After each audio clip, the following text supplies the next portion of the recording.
Përshëndetje dhe mirë se erdhët të gjithë ju të Shenjës së Dashit. Do bëjmë leximin e radhës për ju.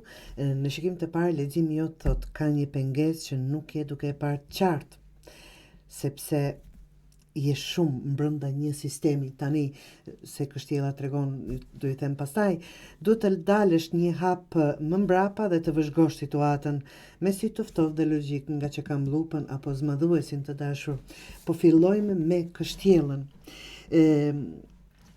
Interpretimi apo pasqyrimi i kësaj letre të dashur dëshër je në një sistem apo situatë që duket zyrtare, që mund të jetë gjyqje, ku di punë shumë e strukturuar ose mbyllur. Mund të jetë puna, ndonjë institucion ose edhe një rregull i brendshëm që ke vendosur vetë të dashur dëshër.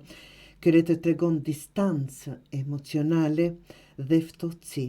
Mund të ndihesh vetëm brenda kësaj kështjelle, të ndërtuar vetë ose nga të tjerët. Zëmadhuesja të dashur dëshër duhet të vëzhgosh, pra siç thashëm, me kujdes një detaj i vogël që je duke injoruar, mund të jetë çelësi për ta zgjidhur gjithë këtë që këtë vetmi, këtë shqetësim të juajnë. Keni kujdes të dashur dëshër çfarë nënshkruani, çfarë thua dhe çfarë të tjerët thonë, mos i merr asgjë apo përgjigjet për të mirë qëna. Do thotë nuk është ashtu siç po të duket apo siç duan të duken. Të tjerë siç duan të duken gjërat për ju. Mali është pengesa kryesore të dashur.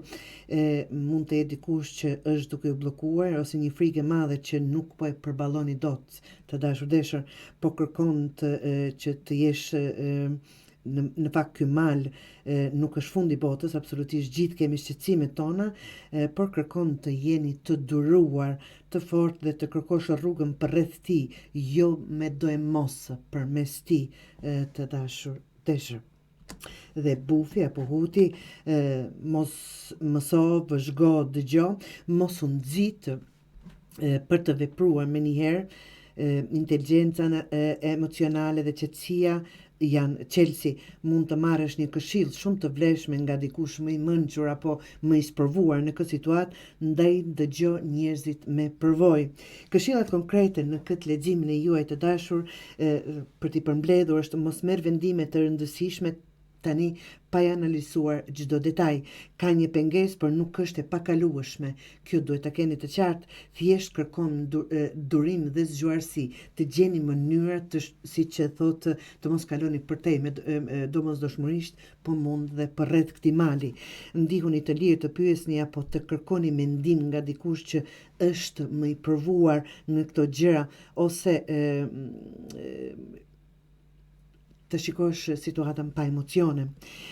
Duket se një fazë ku ke nevojë të dalësh pak nga sistemi që ke ndërtuar ose është i ndërtuar nga dikush tjetër, të shohësh nga një këndvështrim tjetër. Pra, mos e merr gjithçka për të vërtetë, diçka që je duke konsideruar si mur të dashur dëshër, është thjesht një pengesë që mund ta kalosh, por vetëm nëse shikon më mirë dhe dëgjon me kujdes. Pra, gjitha këto një vëzhgim ekstra për ju kësaj jave të dashur dëshër.